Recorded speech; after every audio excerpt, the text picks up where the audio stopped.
So let's make a start. So welcome everybody. This is the launch webinar for the Cambridgeshire Agricultural Water Resilience Grants. My name is Daniel Johns. I'm Managing Director of Water Resources East. That is delighted to have worked in the background for several months now with Cambridge County Council, with DEFRA, the Environment Agency, and of course funded by MHCLG on behalf of government. This forms part of the Cambridge Water Efficiency Programme, focusing on tackling water scarcity and unlocking growth across Cambridgeshire and the Oxcam Arc. Quick bit of housekeeping before we get going. We will have time for questions and answers at the end of the webinar. So unfortunately, we won't be able to take questions as we go through, but please use the Teams chat as we go to record any questions you would like us to turn to when we get to that stage. So the Teams chat should be available to you within Teams. Just so you can use that anytime, but also ask any technical questions about why you haven't got audio or anything else. By default, your microphones have been set to off just to reduce background noise. But again, when we get to the Q&A, if we've got time, you might be able to raise your hand and come in at that stage. And just to flag that this session this morning is being recorded, and both the slides and the webinar recording will be posted to the WI website probably later today, but certainly very soon after we close this call. On the agenda, so I'm just kicking off in terms of the introduction, or at least passing to Julia Beeden from the WRE team to introduce the scheme more formally. We've got Mima Boardman, who's Senior Water Resources Advisor at the Environment Agency, giving us the context to the scheme before handing back to Julia and to Rory from Oakbank, who've been helping to kind of support the project and to scope out exactly what types of expenditure would be eligible for the grant scheme this morning. We've also got Jenny Wilkinson from the team, who's going to be making everything work seamlessly in the background in terms of administering the grant process and making sure the projects come forward in a kind of smooth and timely way. Before we hand back to Julia to talk about how this grant scheme operates and fits with the other grant schemes available to support agricultural and wider kind of businesses and other organisations to support water efficiency and water scarcity schemes in Cambridgeshire and the wider area.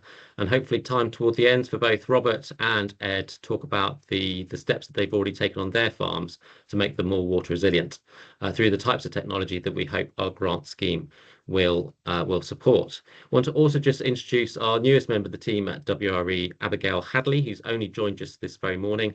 She's going to be our agricultural water resources lead, not just on this project, but in generally supporting the WRE team extend and engage with farmers across the east of England to support kind of water resource pressures and investment in the right types of technologies. So of course we thought we would choose a quiet day, a kind of pretty quiet news day. I don't think there's anything happening in number 10 and Whitehall until 11 o'clock. So we've got a clear hour to focus on agricultural water resources.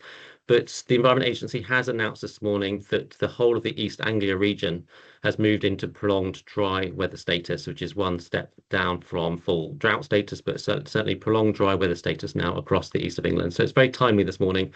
We are launching a scheme to help agricultural businesses, horticultural businesses to improve water resilience and to invest in kit that's going to make their farm more water resilient. So over to you, Julia, to introduce the scheme more formally.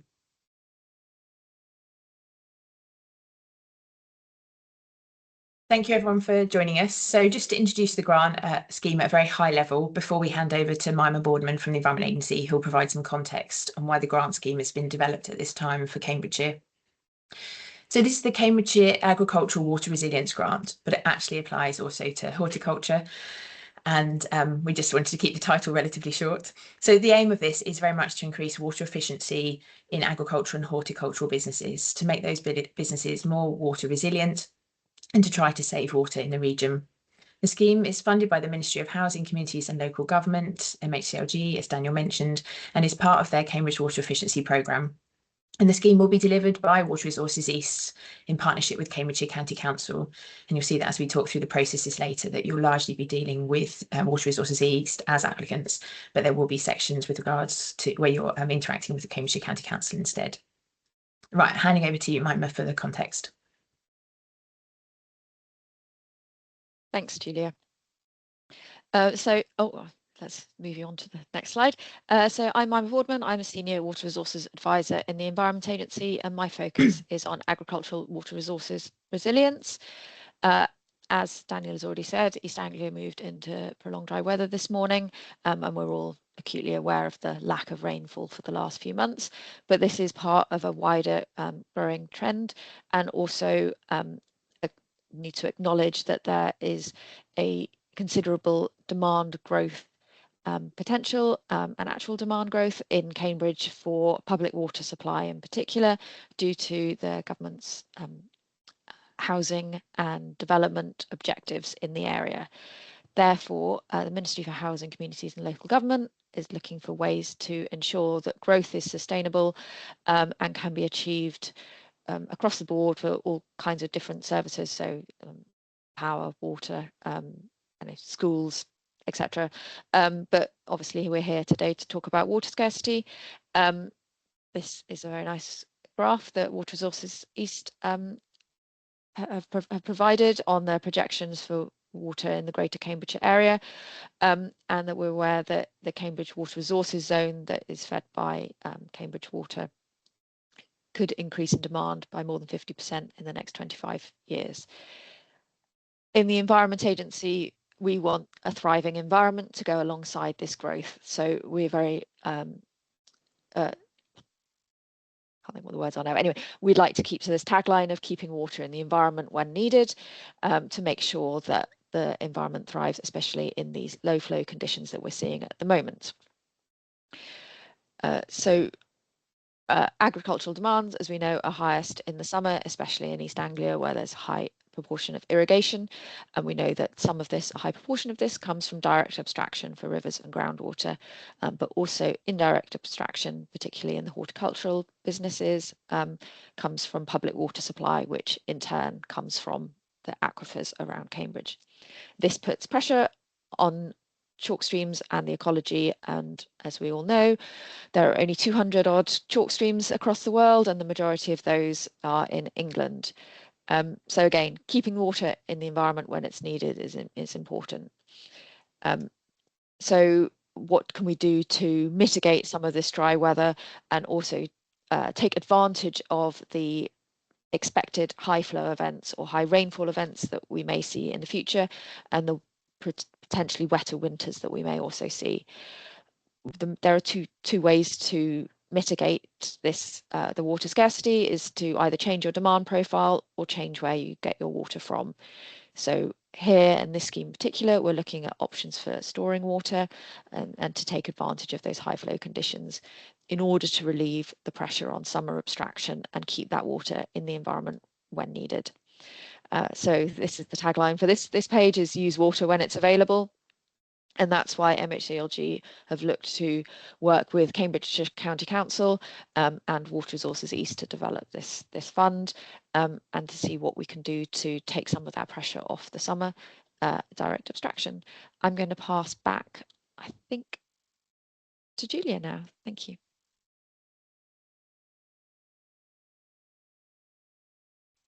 Thank you very much, Mima. So now we're going to get into the detail of the grant scheme a bit more. So £1.3 million has been made available in Cambridgeshire to support practical action by agriculture and horticultural businesses to find ways to save water and improve their water resilience. So it's important to note that match funding is needed for this grant. So we'll pay up to 50% of eligible project costs. Grants will range from £2,000 to £50,000.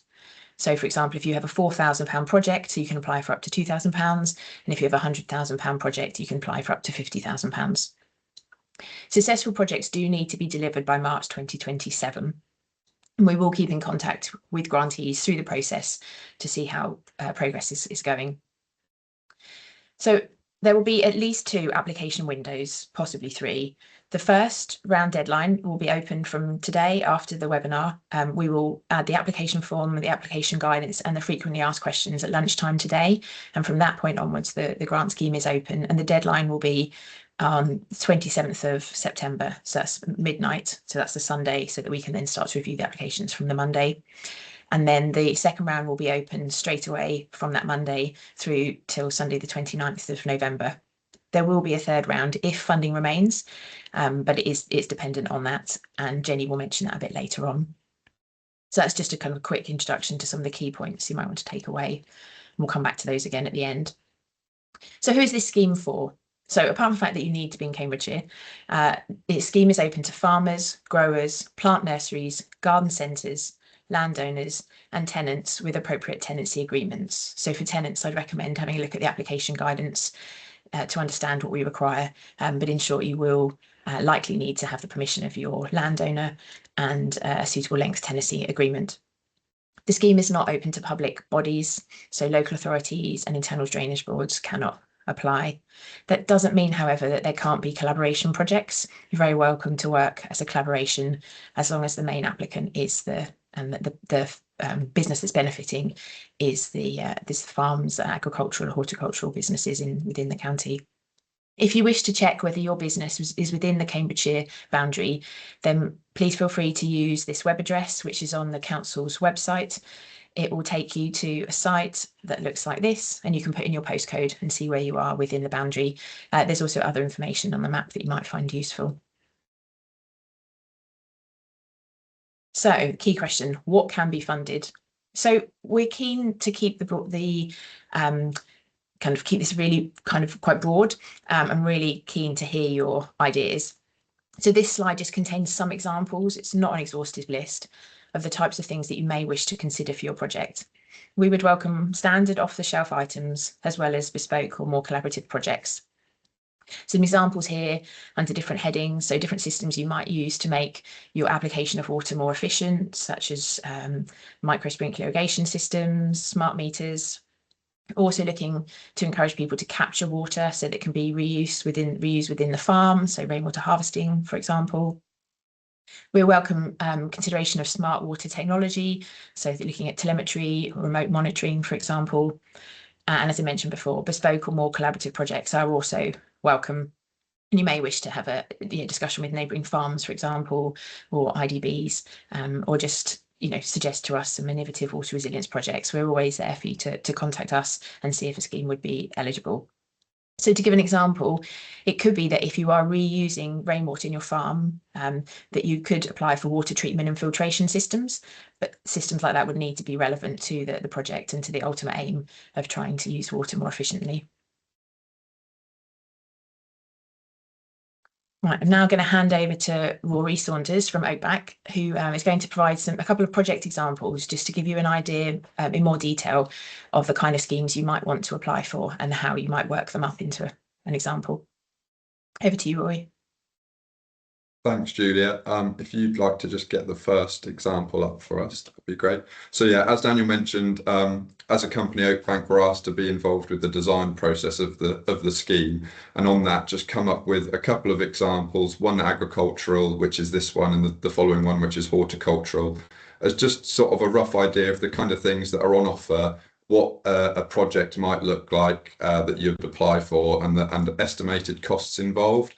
It's just worth bearing in mind that the grant scheme is willing to pay for any labour costs involved with kind of the installation of these capital items. We've decided against having a standardised fee for this, and will instead just be reviewing each farm's own estimated labour costs on a case-by-case basis.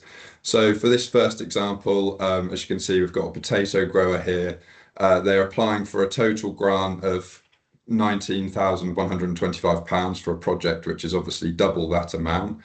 The capital items involved, as you can see, I won't go through each one individually, but essentially we're looking to improve the efficiency of our irrigation here by using obviously smart irrigation controllers, potentially variable speed drives for irrigation pumps, as well as smart water meters and multi-depth soil moisture monitoring stations. When you come to applying for the grant, you'll see a box at the end of the application which asks you to describe how your project aims to reduce water use.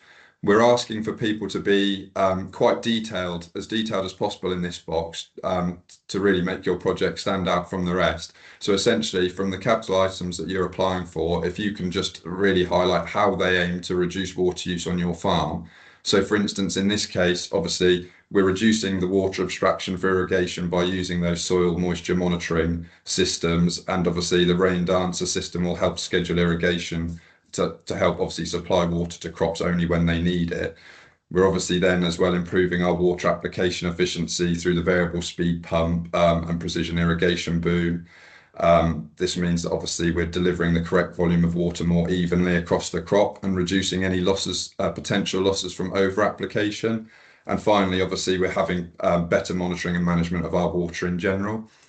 So that's the agricultural example. I'll just ask Julia to skip to the next one, which is our horticultural business.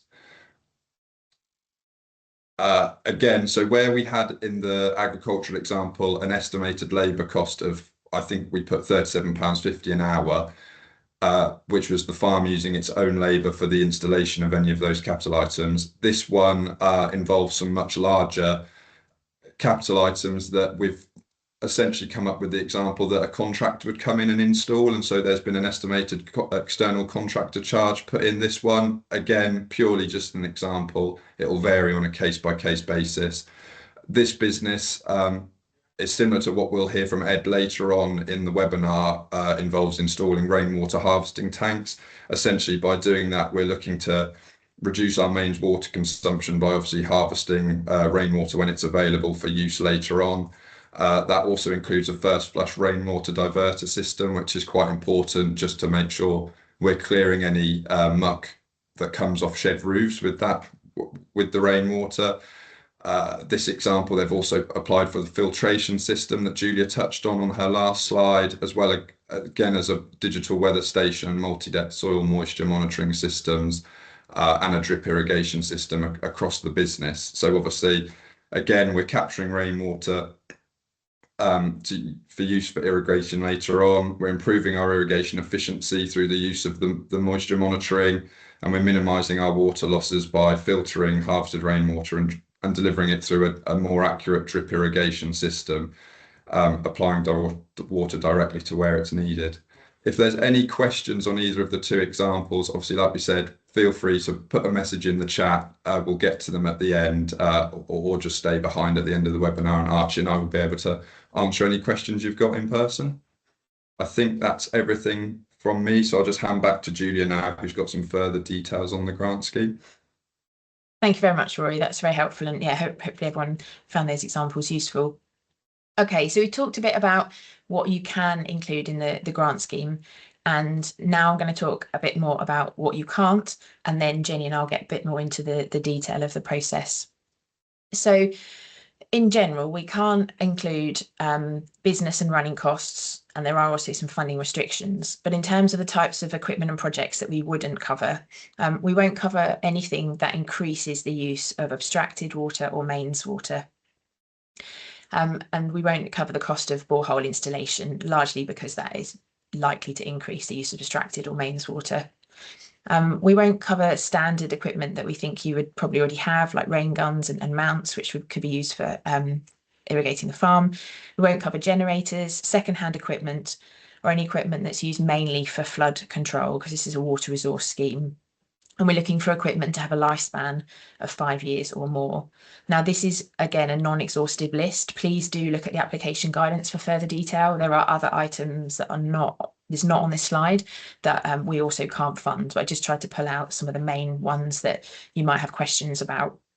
So in terms of business and running costs, things like repairs and maintenance will be up to yourselves. We can't cover salaries and overheads, project management fees, obviously with the exception that Rory mentioned around if you are designing and installing the scheme yourself, we can pay for that time, and we'd expect the cost to be transparently detailed in the application and ultimately in your invoice at the end, and the rate explained. So it's really important that we will touch base on this again later, because it is really important that we can't cover any costs that have already been incurred. So the project cannot start until the agreement has been signed between yourselves and the council. We'll touch on this in a bit more detail later as well, but public funding you cannot have duplicate public funding for the same project. So you cannot apply for one of the public funds that we'll mention later and then also apply to us for the same project. So if you did apply, then we are looking carefully and working with the partners on those other funding projects to make sure that both projects don't give funding for the project. We don't want to restrict your ability to look at the schemes. We want to encourage you to apply for the scheme that's best for your farm, but just to make sure that you don't get double funding in the end. And VAT is generally not payable through this grant. The only way that you could claim VAT from your for your project costs is if it is irrecoverable by your business, so you're unable to reclaim it normally through HMRC. So just a little bit more on scoring of the applications. So this is a competitive process, and applications will be assessed competitively against these factors. So we're generally looking for a strong application would be a project that delivers real water savings, that improves resilience for the farm, that is ready to proceed, that is deliverable within the programme time, so for the end of March, and that provides good value for money. So please bear this in mind when writing up your application. And as Rory said, do provide us with it's not particularly long form, but do provide us with the detail that you can to help us judge the applications as easily as possible. So just to reiterate that meeting the eligibility criteria does not guarantee funding, as it is a competitive process. Right, so I'm going to hand over to Jenny now, who's going to pick up a bit more about the process and the timings. Good morning, I'm Jenny Wilkinson, Project Officer with Water Resources East. I'll be taking you through some of the key dates, the application process and what support is available to you. I'm going to be talking through some of the key dates that you will need to be keeping in mind when you're making your application. Application windows, the closing date, let me just move on to this slide. The closing date for round 1 is the 27th of September 2026. WRE recognises that round 1 is during the busy harvest period, so we naturally expect round 2 to be busier. Round 2 closes on the 29th of November 2026. It's worth noting that round 3 is dependent on remaining funding. This round would close on the 17th of January 2027. However, round 3 is not guaranteed, and projects will need to be able to deliver by the end of the financial year. In terms of project timing, the important things to remember are projects which must not start until the grant agreement has been signed by both the grantee and the council. Projects must aim to complete by March 2027. Please refer to the WRE website where we'll publish funding availability updates after each round. I'll now talk about the application process from application submission through to final payment by the council. On the WRE website, you'll find everything you need to make an application. Please use the application guidance, the FAQs, and the online application form to submit your application. Most of your interactions will be with WRE, who will review applications, administer the grant, and keep in contact with grantees. You'll be given a unique number for your application submission.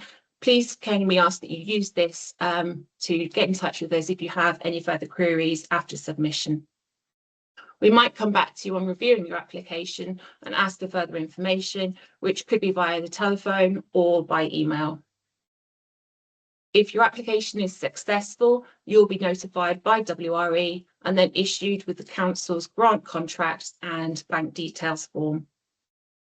Grant contracts will be signed between the council and the grantee, and you will return the information directly to the council.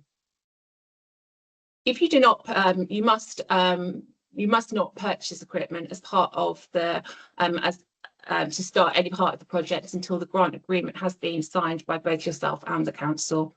WRE would like to keep in touch with you and may ask for progress updates during the project timescale.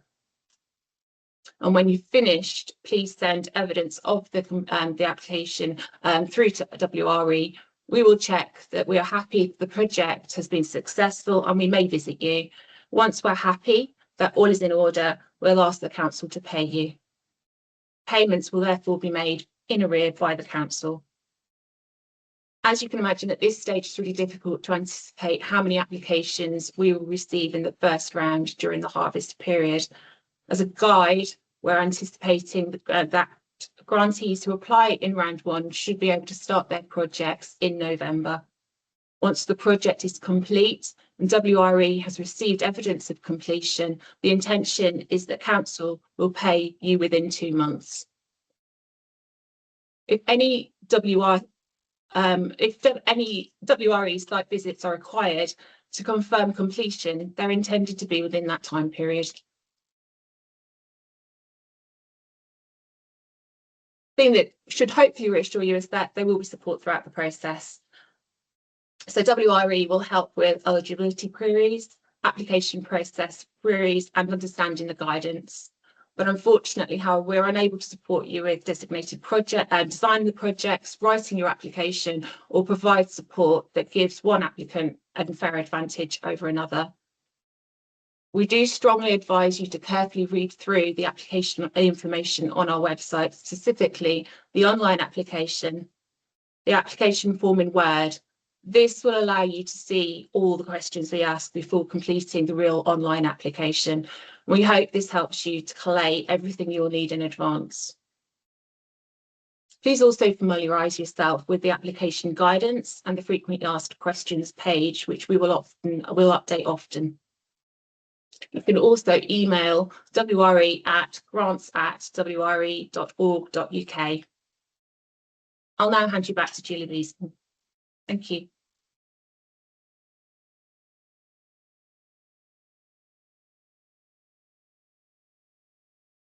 Okay, thanks very much, Jenny. So we're just going to touch on some of the other grant schemes that we are aware of. So I'm by no means an expert in any of these other schemes, but we are aware that there are other grant schemes and that you might need to identify which ones are best for your business. So there may be some similarities with the Farming Equipment and Technology Fund, the Capital Grant Scheme, Cambridge Water's Spring Scheme, and Mosul's WeCB Grant Scheme. So each has a slightly different focus. Cambridge Water, for example, are starting to look more at water quality and less with regards to water resources equipment. But certainly wanted to talk a little bit more about the WeCB Grant Fund, because this is quite a similar scheme, and we wanted to make sure that you understood both schemes so that you can decide where you wish to apply.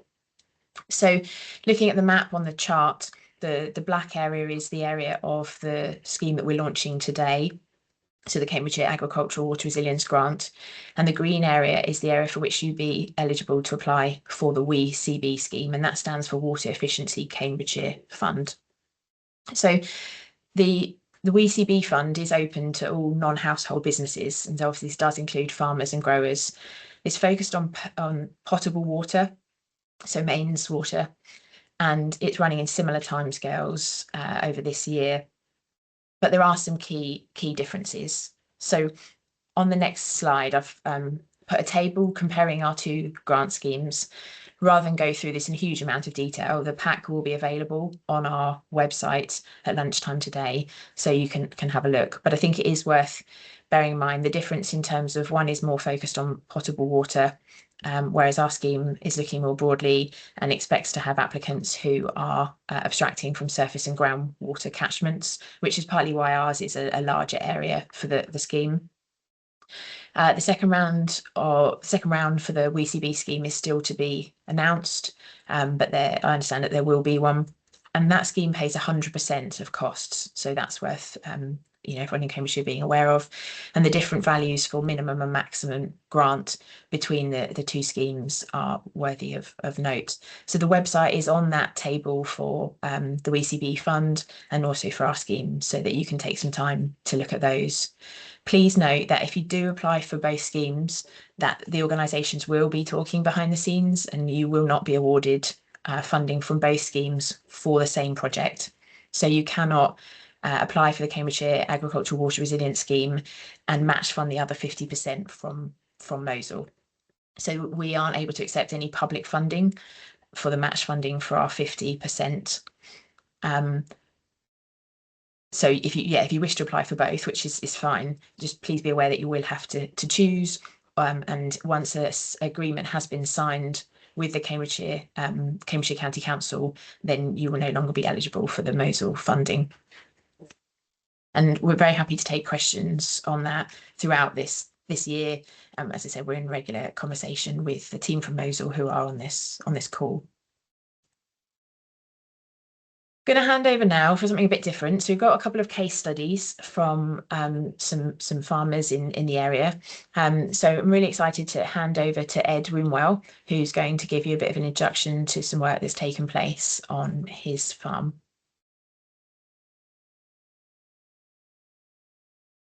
Good morning, thank you. Yeah, so I thought I'd just run through a scheme. As you can see from the picture, we haven't quite finished yet, but it's on the go. This is a rainwater harvesting and an aquifer recharge project that we're working on with the Greater Cambridgeshire Chalk Streams project, and also Cambridge Water with their spring scheme, alongside a contractor called JRH Water Management. I'll just sort of explain the idea here for us with the Greater Cambridgeshire Chalk Streams project is very much a nature-led project. So capturing rainwater and sending it to an infiltration site at 550 meters away on the farm, looking at recharging aquifer, supplying water to the chalk streams. So the system itself, we have 3 25,000 litre tanks there, so giving us a 75,000 litre holding capacity. And it's going just across 2 buildings at the moment, which is 1,192 square meters of roof space, using an average rainfall calculator of 798 mil, and with our filters working at 90% per year, that gives us a capture of about 856,000 litres of water. And again, so an average rainfall, say 25 mil rainfall, will give us 26,820 litres, so more than enough to fill one of those tanks.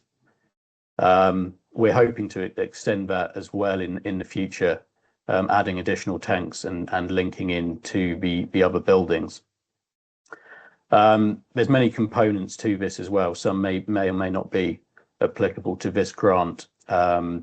Particularly the building of the shed there will also be a safe pesticide handling area and recycling that water efficiently and effectively as well. But other uses that we've said here, so the water for spray use, so agronomically increases efficiency of the agrochemicals that we're using. Irrigation as well, not to large scale like for potato irrigation, but we found it particularly useful at the moment, actually using that water to keep our newly planted hedges topped up, particularly in this drought as well. Other uses, washdown area, it gives us a source of water for market garden, so that's another area of the business that we hadn't actually considered before, but having that supply of water makes that a viable business opportunity and diversification opportunity. Livestock as well, we do have livestock on the farm, on tap water currently, but we're looking to move across and actually pump that, and that will be pressurized supplied rainwater going to the livestock troughs. And also when we're completed, it will also be a access point for the fire services as well, so they'll be able to come up and hitch up to that and fill up for any rural fires, etc. So yeah, just to run through some of the pros and cons again on this. So, well, really, I don't think there's many cons. The time to set up the system, I would certainly advise using a professional service like we've used JRH, just to make sure everything's right, installed correctly and on the levels. But we're able to reduce our tap water use by tens of thousands of litres a year. We're improving the quality of our water used on the farm. We're providing a nature service to the environment by supplying the water back into the chalk streams, and also saving quite a significant amount of money. I think the one sort of takeaway I would be, if you are a farmer considering rainwater harvesting as an option, is definitely to sit down, take a look at your water usage, which is often a bit of a hidden cost. We all look at our fertilizer bills, etc., and fuel, but actually look at water. And I think, you know, safely saver cost of water has gone up and will be going up in the future. So there's plenty of opportunities there. So yeah, that's just a quick whistle stop tour of that. We'll be opening the system up for public viewing as well when it's completed. So yeah, we'll keep an eye on that. So I'll hand that back there. Thank you. Thank you very much indeed, Ed. Robert, would you like to come in and say a few words?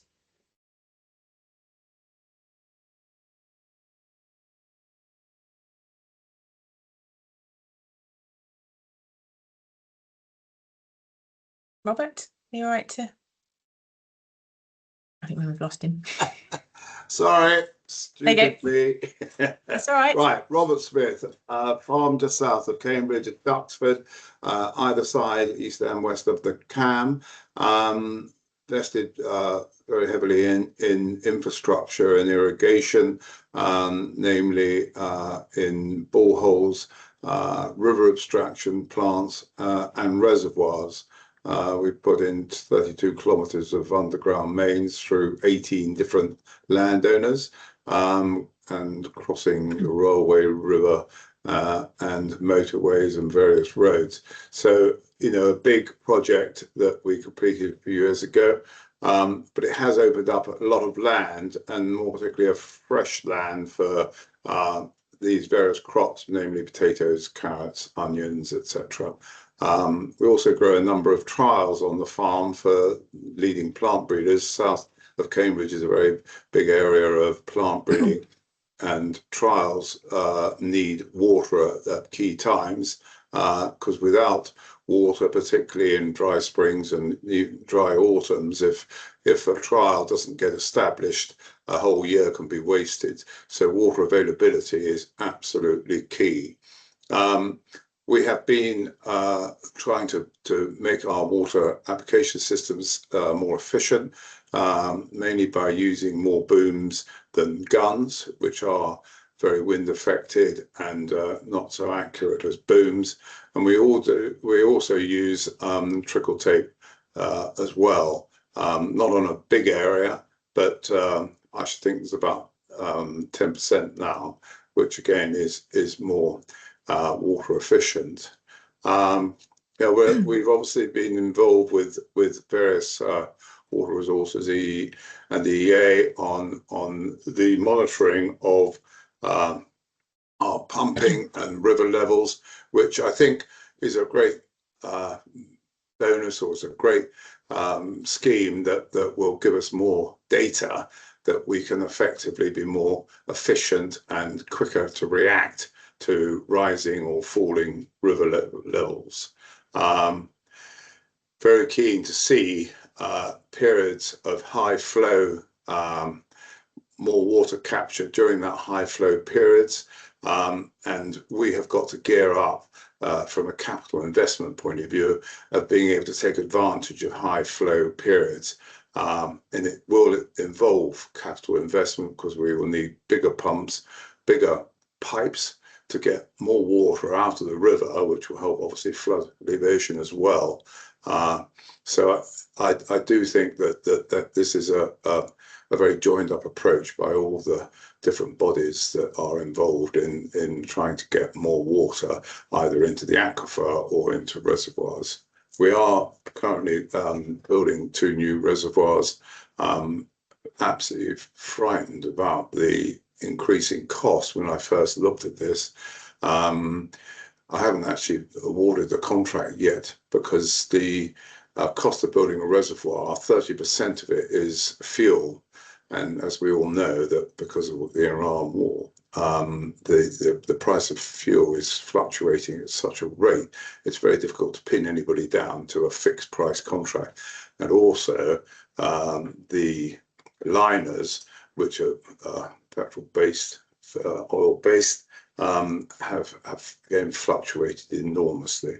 So it's not easy to get somebody who will come in at a fixed price. Anyway, we are talking. Grow about 300 hectares of these crops, and very keen to work with everybody to make water more efficient and enable to get more water out of the system when there is too much water around. Okay, I'll leave it at that. I don't know whether we've run over time. No, that's fine. Okay. Thank you very much, Robert and Ed. That's really helpful. So I guess one of the things, and I noticed this has come up in the questions as well, but I might just tackle it now with Robert having mentioned the reservoirs. So in an ideal world, we would, we'd love to be able to support with reservoirs, but as people are noticing in the comments, that the timeline for this grant is tight. This is an experiment, and we want to find a way to benefit as many Cambridgeshire businesses as we can, but it is a tight timeline, and therefore we're very, very unlikely to be able to fund a big reservoir project because of the timelines involved and the need for permissions and planning. But as we said earlier, if there are any questions at all about projects, please do get in touch with us and we'll be able to tell you whether your project is eligible if it's not already clear from the application guidance. And as we take through some of the questions now after this session, we'll try to focus on the kind of general ones that will help everyone. And then if you've got a specific question about your own project, please do come to us and we can speak to you directly. So just to sum up, really, this is a competitive scheme. So the more information you can provide, or the better information you can provide, the better and the more likely you will to be funded. It is a grant of 50% of eligible project costs, so you will need to think about your cash flow and where the rest of that funding comes from. The application form does ask where you are considering getting the match funding for. So as we discussed earlier, grants can be between £2,000 and £5,000, £2,000 and £50,000. Please don't start work, place orders or pay deposits before your agreement is signed. Once we've reviewed the applications and issued you with the grant agreement, we will move through that process as quickly as we can. But please wait till the agreement is signed before you commence your project. Funding is paid in arrears. So again, just that note about balancing your cash flow. The same project cannot receive public funding twice, as we've mentioned earlier, and projects must look to improve water resilience and deliver value for money. And again, please just ask any questions if you are unsure. Thank you ever so much for attending, and I'll hand back to Daniel now to chair the question and answer. Brilliant. Yeah, we've got some time and we've got some great questions in the chat, so keep them coming as well if you've got other questions that we're not covering. So starting off with Samantha, who asked about the application process, Julian. I'll probably direct most of these questions to you unless you want to farm them out to other people on the call. But yeah, Samantha asks, are people expected to provide rough estimates of the amount of water being saved as part of the application process? Thanks, Samantha. So it's a good question. So we discussed this a lot internally, and the ideal is, yes, that people will provide the information about their water savings. The grant was originally kind of put together as being about water saving. But we've had quite a lot of discussion about what's realistic, and we know that it may not be possible to provide detailed information on this. So all we can say is please provide a sensible estimate and the best information you can, given that it's a competitive process. But we are going to be realistic about the amount of information that can be provided, and that's also why Jenny mentioned that we will likely get back in touch with farms. So we'll take a proportionate approach. So if your project is relatively small and simple, then it is likely to come under less scrutiny. If your project looks to save mains water, and or if it's quite a complex project with more collaboration, then we're likely just to want to work with you a bit more on the scheme. It's likely that Abigail, who Daniel introduced earlier, will come out and visit you on the farm, and that we just want to have a little bit more of information about the project as it develops. I hope that answers the question as best as I can at this point. Yeah, absolutely. There was also a follow-up question, which I think you basically answered from Chris, about how we're measuring success, and will there be follow-up visits just to check exactly what savings? But yeah, anything more to say about that? No, just that it's, we will be working with the Environment Agency on the review of benefits from the schemes, but for this agricultural scheme, it is going to be relatively light touch. But it is worth noting that if you are looking to save potable water, then it will be a slightly more comprehensive review. So we may require your scheme to have some monitoring equipment, for example. But all of it will be discussed on an individual basis with the grantees as their projects are selected. Yeah. Bob here asked a couple of questions. So first about multi-sector projects. So if a landowner wants to work with a neighbouring golf course or a race course or some other kind of sector landowner, is that a kind of project that might be eligible? It's a good question. I know I was actually going to curse Bob when I saw it because that's something we haven't discussed, going to be completely honest. So the idea is to save water from abstraction. So I think that's something that we can take away and add to the FAQs. But I think if it meets the aim of saving water within the Cambridgeshire area, and the lead project is agricultural, horticultural, then we would definitely be willing to consider it. And I would suggest if that's a project that someone wants to do, is getting in touch with us, and we'll make sure we can give you a clearer answer on that. But it meets the key aims and eligibility, then that's absolutely something we would encourage you to apply with. Yeah, and he also asked about, are we expecting certain standards for those capital items? Are we expecting kind of kit to meet British standards, XYZ, or anything else like that? We haven't specified any requirement for standards, and the only thing I would say on that is that we will be we will be looking at the applications with some people who understand the equipment. We've got a kind of a technical team of people to look at them, so we just want to make sure that we believe that the project will deliver some benefits and that it is viable and it will work. But we're not, we've not made a specification that there needs to be British standard equipment, for example. Yeah. And Nick asks, do people need to work with a list of approved suppliers, or can they work with anyone, basically? There's no standard list of approved suppliers at the moment, and that wasn't something that we'd envisaged. But again, we would just want to, we will be looking up the companies that you're using, checking out who you are, checking who you're using. So again, just making sure your plan is comprehensive, and that you've thought it through, and that the company is, respectable, is one that you feel will be able to deliver within the timeline. And there's also a question again from Bob: have we warmed up the potential suppliers to make sure that they'll be able to deliver the projects in time? I mean, we've certainly, as WRE, on our strategic advisory group calls with our member organisations, just a quick plug to say that joining WRE as a member is free, easy to do, and it's there's an application form on the website. So we've talked to our members several times about this scheme to warm them up, and that would include potentially some suppliers. But in general, we didn't want to give some suppliers an advantage and get people ready to launch. But certainly on LinkedIn, you'll have seen that when we posted about the scheme, there have been certain suppliers who've said, well, come talk to us about this, come talk to us about that. You've already answered Sean's question about whether or not big reservoir projects are eligible, but unfortunately the timescales, I think, probably means that they wouldn't be ready in time to make sense and make use of this funding. There's also a question from Patrick about whether or not drip irrigation could be added to a reservoir project. So is that so? I think it's probably an existing reservoir, but adding a drip irrigation system, is that the kind of thing that we could do?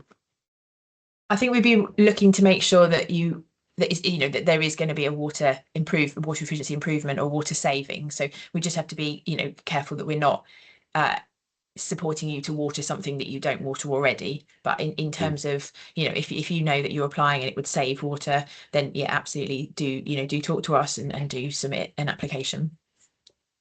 Great, and a couple of boundary issues. So first of all, William asks, so on the Northants border, they've got a large garden that's open to the public, currently using mains water, but could use reservoir water to irrigate the public garden.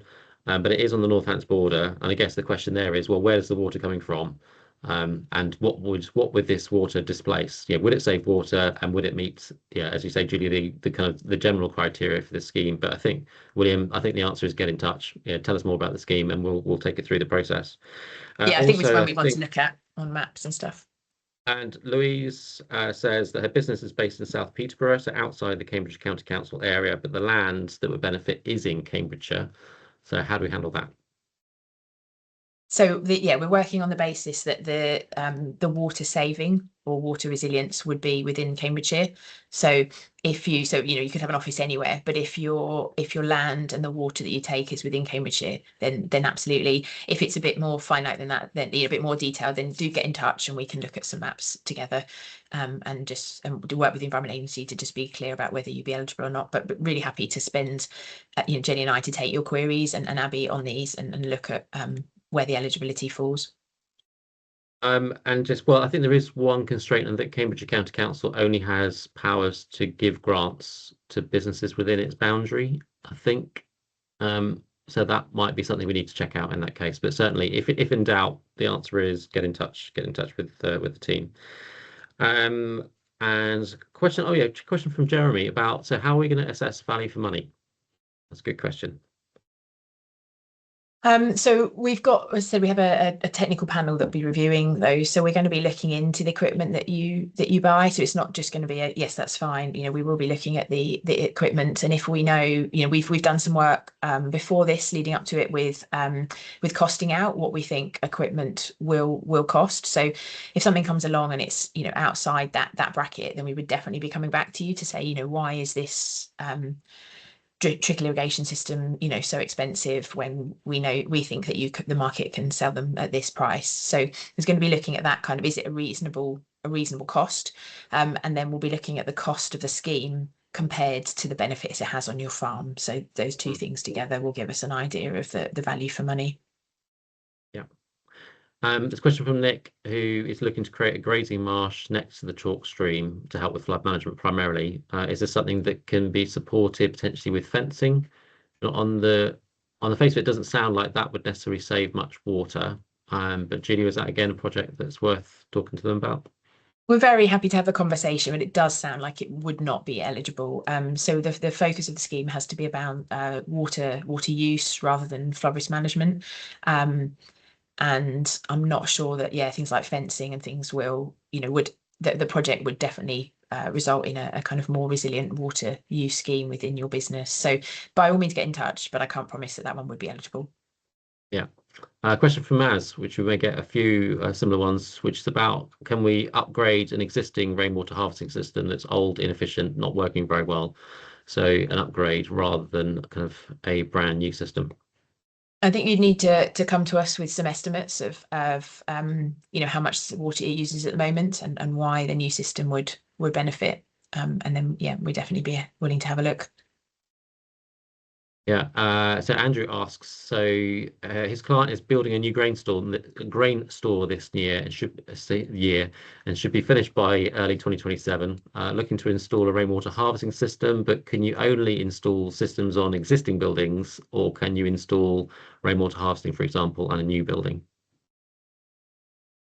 So in theory, that's fine. It's just the timelines that would concern us. So I think that we would need to have some certainty around the timings of your project and whether the building would be in place in time. So for example, if we felt that at the moment there's too much uncertainty, then we would encourage the application to come in the second round rather than the first round, so that you had a bit more certainty around the timings of your scheme.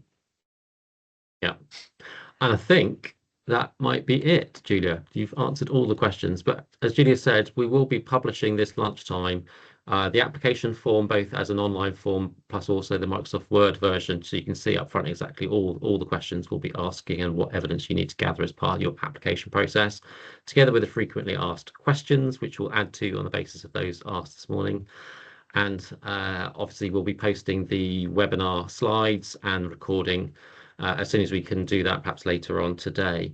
But I probably should close the call there. It's been really, really interesting. Thank you so much for joining us. And just a quick couple of thank yous to those people who behind the scenes have been helping us to develop the scheme. So first of all, MHCLG with Ed and Becca. From DEFRA's point of view, Laura and Christina.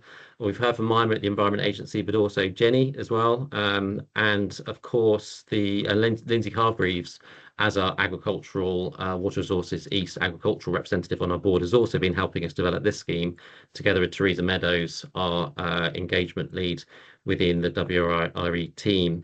We've also worked closely with John Gilbert and Lisa Ann Knott at Mosul on the WeCB fund to make sure the two complement each other really, really well. And Julie, you've got your hand up, so have I forgotten somebody? No, that's fine. You finished. I was just going to add one point about comp, because Bob had raised a point around comms and how we'd kind of publish the grant, and we wrote a really long list of agriculture and horticultural stakeholders and advertised the grant to Horticultural Trades Association, all sorts of different growing associations. And I just wanted to say that obviously this is a webinar now. The webinar will be available along with these slides online, but later on, if people come along and they want to know more about the scheme, we're very happy to come out and talk to groups. So as I said, as Jenny said, we can't give, we can't help you design projects on a one-to-one basis, but we can come and talk about the grant as a, kind of repeat session of this in future. If any of those groups or associations that we emailed would like to organise sessions, that's absolutely fine. Yeah, thanks, Daniel. That's brilliant. Please do use your networks to promote this to everyone that might be interested in applying. But my final thank you goes to Quinton and Eloise at Cambridgeshire County Council, who've worked really closely with, really constructively with over the last couple of months to get this scheme to this point. We're really excited to launch it, really excited to see what ideas you come forward with. So please do get in touch with the team as early as possible, because as Julia said several times, it's a competitive fund, and when the money's gone, it's gone. So please do get those ideas in as soon as you can. And finally, just to thank Julia, a huge amount of work that's gone into to get the project to this stage, together with Jenny and also our new recruit Abby, who's going to be supporting all the applicants through the process. And I look forward to seeing those projects starting to pop up and get delivered by March next year. Thanks everybody for joining us. I'll close the call there, and hope to see the applications coming through soon. Thank you.